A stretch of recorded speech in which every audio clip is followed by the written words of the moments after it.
नमस्कार दोस्तों। अभी अभी ताइवान में आपको पता है कि कुछ दिनों पहले ताइवान के अंदर में इलेक्शंस हुए और वहां पर नए प्रेसिडेंट चुन करके आए जिनका नाम था लाई चिंगते।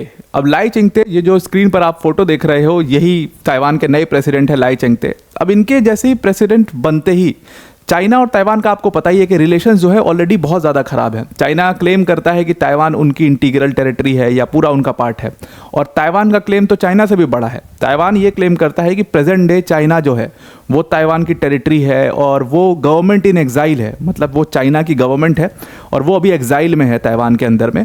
एक्चुअल में जो चाइना के अंदर में गवर्नमेंट है वो बेसिकली ताइवान की होनी चाहिए थी, और वो चाइना जो है वो पूरी ताइवान की टेरिटरी होनी चाहिए थी। पूरी साउथ चाइना सी भी ताइवान की टेरिटरी है। ये सारे क्लेम्स ताइवान करता आया है और चाइना और ताइवान के इसी क्लेम्स को लेकर के हमेशा आपस में उनमें खिंचाव रहता है, टेरिटोरियल इशू रहता है। अब रिसेंटली हुआ क्या है कि जैसे लाई चिंगते पावर में आए हैं वैसे ही चाइना ने अपनी एक्टिविटीज़ पूरी ताइवान स्टेट के अराउंड में काफ़ी ज़्यादा बढ़ा दी हैं। इवन जो ताइवान की टेरिटरी है उसके अराउंड भी काफ़ी ज़्यादा चाइना जो है वो एक्टिव हो गया है। चाइना की वॉरशिप्स, चाइना के एयरक्राफ्ट्स हमेशा ताइवान की टेरिटरी के, मेन लैंड टेरिटरी के बहुत क्लोज जाते हुए दिखाई देते हैं। जो उनकी नॉर्दर्न एरिया है वहाँ पर हमेशा डिटेक्ट करता है ताइवान उनको, चाइना की चेक प्लेन को। अब बेसिकली चाइना करने की कोशिश क्या कर रहा है, चाइना जो है वो इन सारी एक्टिविटीज़ को नॉर्मलाइज करने की कोशिश कर रहा है कि मतलब ये तो नॉर्मल मिलिट्री ड्रिल है, ये तो नॉर्मल मिलिट्री ड्रिल है, ताकि वो कभी भी कोई अगर बड़ा एक्शन लेने की कोशिश करे तो पहले से ताइवान को डिटेक्शन ना हो, ताइवान को लगे कि ये रेगुलर ड्रिल जो हमेशा से ये करते आए हैं वही है।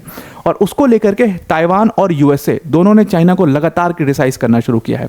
उसी कड़ी में रिसेंटली अभी क्या हुआ है कि चाइना ने एक बहुत बड़ी मूवमेंट करी है ताइवान के अराउंड। क्या किया है चाइना ने कि देखा गया कि चाइना की बहुत सारी जो मिलिट्री एयरक्राफ्ट्स हैं उनको ताइवान की टेरिटरी के पास डिटेक्ट किया गया। ताइवान ने इस चीज़ पर सवाल उठाया कि भाई आप हमारी मिलिट्री के पास इतना क्यों आ रहे हैं, ये हमारा जो है पूरा, ये हमारा एयर जोन है, आपको अलाउड नहीं है हमारे एयर जोन में या हमारे इंटरनेशनल वाटर्स में भी इतनी ज़्यादा एक्टिविटी करने के लिए। तो उसके ऊपर चाइना हमेशा ये कहता है कि देखो, जो ताइवान है वो हमेशा चाइना का एक इंटीग्रल पार्ट रहेगा, और अगर उसके लिए, ये बात चाइना कई बार कह चुका है, इवन खुल करके वो मंचों से कह चुका है कि अगर उसको वायलेंस का भी रिजॉर्ट लेना पड़ेगा, अगर उसको वायलेंस के थ्रू भी ताइवान को कैप्चर करना होगा तो उसके लिए भी चाइना हमेशा रेडी है। अभी रिसेंटली क्या हुआ है, कल की न्यूज़ है ये, कि ताइवान के एजेंसीज ने ये डिटेक्ट किया कि कम से कम 17 चाइनीज़ मिलिट्री एयरक्राफ्ट्स, ये बात बहुत ज़रूरी है कि ये सारी एयरक्राफ्ट जो कि वहाँ पर ताइवान की टेरिटरी के पास पाई गई हैं, ये सारी 17 चाइनीज़ मिलिट्री एयरक्राफ्ट थी। टोटल में अगर आप देखो तो मिलिट्री एयरक्राफ्ट्स और वेसल्स जो हैं उनकी, जो कि ताइवान स्टेट के अराउंड मूव कर रही थी, ये सब कुछ ताइवान की टेरिटरी के बहुत क्लोज पाया गया। इतनी क्लोज पाया गया है कि ताइवान की एक नॉर्दर्न पोर्ट सिटी है जिसका नाम है कीलंग। कीलंग सिटी के बहुत करीब, मतलब 76 किलोमीटर करीब जो है वो चाइना की वॉरप्लेन्स और मिलिट्री एयरक्राफ्ट्स को देखा गया है। और ये डिटेक्शन के बाद ताइवान ने तुरंत जो है वो यूएस को इतला किया कि भाई चाइना लगातार जो है हमारी टेरिटरी के करीब आ रहा है, आप कुछ तो करो। अगर आप मैप से समझने की कोशिश करोगे एक्चुअल में इस पूरे एरिया में हो क्या रहा है, तो देखो ये ताइवान स्टेट का एरिया है जो आपको यहाँ पर दिखाई दे रहा है। ताइवान और चाइना के बीच में ये ताइवान स्टेट बेसिकली 180 किलोमीटर का एक स्टेट है, और ये स्ट्रैटेजिकली बहुत इंपॉर्टेंट स्टेट है। क्यों? क्योंकि एक चीज़ आप ध्यान देना कि यहाँ से ईस्ट चाइना सी और साउथ चाइना सी को यही स्टेट यहाँ पर जोड़ता है, और इसीलिए यूएस, चाइना और ताइवान तीनों स्टेट पर काफ़ी ज़्यादा एक्टिव रहते हैं। खास तौर से जब से यहाँ पर इलेक्शन हुआ है और प्रेसिडेंट आए हैं, चाइना यहाँ पर बहुत ज़्यादा एक्टिव रहने लगा है। दूसरी चीज़ यहाँ पर एक बहुत इंपॉर्टेंट बात यह है कि इस पूरे एरिया में ये जो बीच से एक मीडियन स्टेट खींचा गया जिसको आप कहते हैं मीडियन लाइन। अब ये मीडियन लाइन बेसिकली एक तरीके से इंटरनेशनल मैरीटाइम बॉर्डर का काम करता है चाइना और ताइवान के बीच में, ताकि इन दोनों के बीच में इक्वली ये वाटर डिवाइड हो जाए और दोनों में आपस में कोई डिस्प्यूट ना रहे इस वाटर्स को लेकर कि आप हमारे इंटरनेशनल वाटर्स में घुस गए, आप हमारे इंटरनेशनल वाटर्स में घुस गए। अब जो चाइनीज़ 26 मिलिट्री एयरक्राफ्ट्स को देखा गया है वो एक्चुअल में ये मीडियन लाइन को क्रॉस करके ताइवान का जो पूरा एरिया है वहाँ पर घुस जा रही है। ये सारा एरिया जो है वो ताइवान का एक्सक्लूसिव इकोनॉमिक जोन है जिस पर हमेशा से सोवरेनिटी ताइवान की होगी। अब इन सारी प्लेन्स को कहाँ पर एग्जैक्टली लोकेट किया गया है, तो एग्जैक्टली यहाँ पर नॉर्दर्न एरिया है ताइवान का, यहाँ पर आपको कीलिंग की सिटी दिख रही है।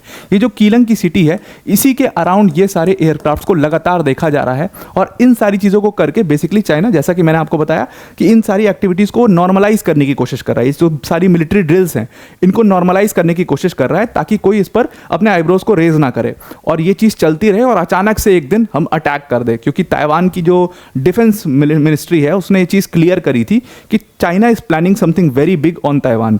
चाइना ये प्लान कर रहा है कि वो ताइवान के ऊपर ऐसे ही नॉर्मलाइज ये मिलिट्री डील्स करते करते एक दिन अटैक कर देगा, जिसके लिए ताइवान प्रिपेयर्ड नहीं होगा। हालांकि फिर उन्होंने बताया कि हम पूरी तरीके से प्रिपेयर्ड हैं, यूएस की जो फ्लीट है वो यहीं ईस्ट चाइना सी के पास स्टेशनड है, जिससे वो पूरे इस एरिया पर नज़र रख पाती है। ताइवान ने भी अपनी फ्लीट को यहीं पर स्टेशन करके रखा है। तो बेसिकली हम पूरी तरीके से चाइना के लिए रेडी हैं। अब एक बात आप ध्यान देना कि यहाँ पर आप देखोगे कि चाइना जो है उसने कुछ और भी चेंजेस करे हैं, बहुत मेजर चेंजेस करे हैं। अब देखो यहाँ पर ना आपको ऊपर थोड़े से छोटे छोटे आइलैंड दिखाई दे रहे होंगे, ये है मार्सू आइलैंड, और ये जो मार्सू आइलैंड है ये बेसिकली अभी ताइवान की टेरिटरी में आता है पूरी तरीके से, इस पर पूरा ताइवान का कब्जा है। अब चाइना हमेशा से इस मार्सू आइलैंड को कब्जा करने की कोशिश करता रहा है। तो चाइना ने ना बहुत सारे ट्रैवल रिस्ट्रिक्शंस लगा रखे थे अपने लोगों के ऊपर। वो ट्रैवल रिस्ट्रिक्शंस कुछ इस तरीके से थे कि आप ताइवान की किसी भी टेरिटरी पर नहीं जा सकते हैं, जहाँ जहाँ ताइवान का रूल है वहाँ पर आप नहीं जा सकते। ऐसे बहुत सारे ट्रैवल रिस्ट्रिक्शंस लगाए रखे थे चाइना ने अपने लोगों पर। अभी रिसेंटली उसने क्या किया कि उसने ये ट्रैवल रिस्ट्रिक्शंस को उठा दिया और अपने जो लोग हैं जो इन एरियाओं से आते हैं उनको अलाउ कर दिया है कि आप इन आइलैंड्स पर जाना चाहते हो तो जा सकते हो, आप ताइवान में जाना चाहते हो, ताइवान की टेरिटरी पर जाना चाहते हो तो जा सकते हो, कोई ट्रैवल रिस्ट्रिक्शंस आपके ऊपर नहीं लगाए जाएंगे। अब इसके बाद ये चीज़, ये जो मूव था चाइना का, ये एक्चुअल में ताइवान को समझ में नहीं आया कि मतलब हमारे रिलेशंस इतने खराब हैं, फिर जो ट्रैवल रिस्ट्रिक्शंस इसने लगाए हुए थे इसको क्यों उठा दिए, क्या ये अच्छे रिलेशंस बनाने की कोशिश कर रहे हैं? क्योंकि बहुत सारे जियोपॉलिटिकल एक्सपर्ट्स ने कहा कि अब चाइना इतना डिस्टर्बेंस अपने अगल बगल नहीं चाहता है और वो बड़ा पिक्चर देख रहा है अफ्रीका के अंदर में, वो बड़ी पिक्चर देख रहा है मिडिल ईस्ट के अंदर में, तो वो कोशिश करेगा कि एशिया के अंदर में, एशियन सब कॉन्टिनेंट में चीज़ों को नॉर्मलाइज करे। तो इसीलिए शायद ये ट्रैवल रिस्ट्रिक्शंस उठाए गए होंगे, क्योंकि वो ताइवान से ठीक ठाक अपने अच्छे रिलेशंस डेवलप करने की कोशिश करेगा। बट यहाँ पर एकदम उसका उल्टा दिखाई दिया। जैसे ही ट्रैवल रिस्ट्रिक्शंस उठाए गए वैसे ही चाइनीज एयरक्राफ्ट, खासतौर से मिलिट्री एयरक्राफ्ट जो है वो इस एरिया में आपको आती हुई नजर आती है बार बार। और ये खबर जब मैं कवर कर रहा हूँ तो इसके पहले भी ये चीज़ पिछले 2-3 महीनों से लगातार चल रही है। मतलब मार्च से ये चीज़ें स्टार्ट हो गई थी। मार्च में एक खबर की थी मैंने न्यूज़, जहाँ पर कई सारी चाइनीज एयरप्लेन्स को यहाँ पर डिटेक्ट किया गया था। उसके बाद अप्रैल में भी सेम घटना हुई और अब मई में भी ये सेम घटना चल रही है लगातार। अब इन सारी चीज़ों के बीच में इसके बाद हुआ क्या कि ताइवान ने यूएस को रिक्वेस्ट किया और मैटर को और ज़्यादा एस्केलेट करने के लिए, आपको पता है कि यूएस की जो पैसिफिक फ्लीट है वो अभी ईस्ट चाइना सी में स्टेशनड है। तो यूएस की पैसिफिक फ्लीट को देखा गया, उसमें एक यूएस की वॉरशिप को देखा गया कि वो वॉरशिप जो है वो ताइवान स्ट्रेट से गुजर रही है। और यहाँ पर जो पूरा 180, जैसा कि मैंने आपको बताया कि 180 किलोमीटर्स का बहुत नैरो एरिया है चाइना और ताइवान के बीच में, जो ताइवान स्ट्रेट का है। तो वहाँ पे ऑब्वियसली इस यूएस वॉरशिप को डिटेक्ट किया जाएगा चाइना द्वारा। चाइना ने इस यूएस वॉरशिप को डिटेक्ट किया, इनको मना किया कि भाई ये पूरी टेरिटरी जो है ताइवान स्टेट की, मतलब ये वाली टेरिटरी, ये चाइना क्लेम करता है कि ये उसकी टेरिटरी है। तो चाइना ने कहा भाई ये तो हमारी टेरिटरी है, आप यहाँ पर क्यों अपनी वॉरशिप को लेकर के आ रहे हो? बट यूएस या वेस्टर्न कंट्रीज की अगर माने, इंक्लूडिंग यूएन की अगर माने, तो ताइवान स्टेट का जो पूरा एरिया है वो एक्चुअल में इंटरनेशनल वाटर्स है।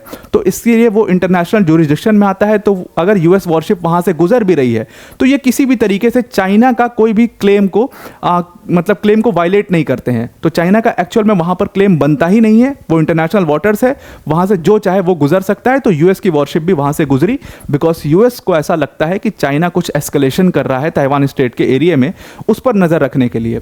और यहां पर जो आप ईस्ट चाइना सी का एरिया देख रहे हो, ये ईस्ट चाइना सी के एरिया में यूएस ने अपनी पैसिफिक फ्लीट को स्टेशन कर रखा है, इंक्लूडिंग ताइवान, ताकि वो इस पूरे एरिया पे, ताइवान स्टेट और साउथ चाइना सी वाले पूरे एरिया पर नजर रख पाए, जिसकी वजह से चाइना को मेजर प्रॉब्लम है। इसीलिए China has started to side with Russia, ताकि वो उस पूरे एरिया में अपना वर्चस्व जमा सके, ताइवान को काउंटर कर सके, यूएस को काउंटर कर सके। क्योंकि अब चाइना के लिए मुश्किल हो रहा है बिकॉज आप देखो ना, वियतनाम जो है वो इंडिया के साथ मिलकर के एक कॉरिडोर बनाने को कह रहा है, मैरीटाइम कॉरिडोर।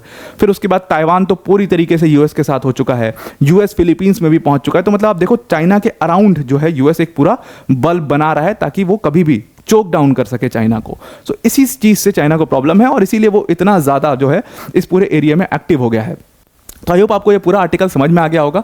चाइना एक्चुअल में वहाँ पर क्या कर रहा है साउथ चाइना सी में, यूएस वहाँ पर क्यों मौजूद है, और ताइवान की तो प्रॉब्लम आपको पता ही है। अब वीडियो को एंड करने से पहले एक बहुत बड़ी अनाउंसमेंट है अनअकैडमी टीम की तरफ से। देखो, अनअकैडमी टीम ने इस बार यूपीएससी सीएससी 2023 में अब 300 से भी ज़्यादा सेलेक्शंस दिए, और इन 300 प्लस सेलेक्शंस में से जो ऑल इंडिया रैंक 1 थे आदित्य श्रीवास्तव सर, वो भी हमारे ऑनलाइन प्लेटफॉर्म लर्नर थे।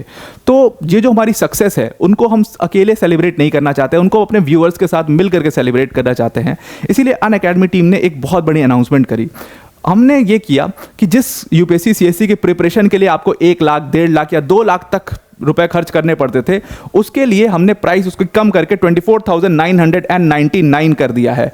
अब इतनी कम प्राइस में आपको बेस्ट क्वालिटी एजुकेशन हमारे टॉप एजुकेटर्स दिया करेंगे। एक बात आप ध्यान रखिएगा कि ये आज इस ऑफर को लेने का लास्ट दिन है। ये ऑफर सिर्फ 11 मई तक ही वैलिड था। आज 11 में है, तो आज अगर आप ये ऑफर अवेल करते तो आपके लिए अवेलेबल होगा, अदरवाइज फिर आपको फीस जो है वो 59,999 पड़ेगी। अब इस कोर्स फीस में आपको सिंपली करना क्या है, डिस्क्रिप्शन में हमने एक लिंक दिया है, उस लिंक पर क्लिक करेंगे आप, जहां पर यूज कोड का ऑप्शन आएगा, वहां पर आपको वर्ल्ड अफेयर्स टाइप कर देना है, कैप्स में या स्मॉल में, जैसे भी आप टाइप करना चाहो आप टाइप कर सकते हो। विदाउट स्पेस टाइप करिएगा वर्ल्ड अफेयर्स, तो आपको ये कोर्स शो होने लगेगा, ये प्राइस। अब इस प्राइस में आपको मिलेगा क्या क्या, अगर आप इंग्लिश मीडियम में पढ़ना चाहते हैं तो आपके लिए यहाँ पर आरम बैच है। आरम बैच में आपको 1-to-1 मेंटोरशिप भी मिलेगी, मृणाल सर, प्रतीक सर, सुदर्शन सर जैसी फैकल्टीज आपको पढ़ा रही होंगी।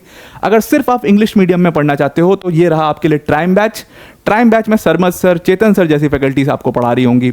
अगर आप सिर्फ हिंदी मीडियम में पढ़ना चाहते हैं तो उसके लिए हमारे पास है लक्ष्य बैच। लक्ष्य बैच में अनुज सर, मधुकर सर जैसी फैकल्टीज आपको पढ़ा रही होंगी। अब एक और लास्ट अनाउंसमेंट है, अगर आप यूपीएससी सीएससी का प्रीलिम्स दे रहे हो इस बार 2024 का, तो एक बात ध्यान रखिएगा कि हमने एकदम बिल्कुल रियल टाइम इन्वॉल्वमेंट में एक all India prelims mock test plan किया है। Unacademy all India prelims mock test जो है वो हमने प्लान किया है 12 मई को और 26 मई को। फ्री ऑफ कॉस्ट इसकी रजिस्ट्रेशन है, फ्री ऑफ कॉस्ट लिंक हमने डिस्क्रिप्शन में दिया, उस पर जाकर के आप रजिस्टर कर सकते हो और इस टेस्ट को दे सकते हो। अब यहाँ पर बिल्कुल जो पेपर सेट किया गया है वो एकदम एग्जाम के पैटर्न को ध्यान में रख करके सेट किया गया है। जो हमारे टॉप एजुकेटर्स है, एक एक क्वेश्चन उन्होंने क्यूरेट किया है यहाँ पर, और टाइमिंग्स भी बिल्कुल यूपीएससी के पेपर की तरह रखी गई है। जीएस का पेपर सुबह होगा 9:30 बजे और सीसैट का दोपहर में 2:30 बजे। तो इस all India prelims mock test को जरूर दीजिए आप और फ्री में रजिस्टर करिए, लिंक हमने डिस्क्रिप्शन में दे दिया है। तो आई होप आपको ये पूरा आर्टिकल समझ में आ गया होगा। आज के लिए इतना ही। Thank you and have a nice day.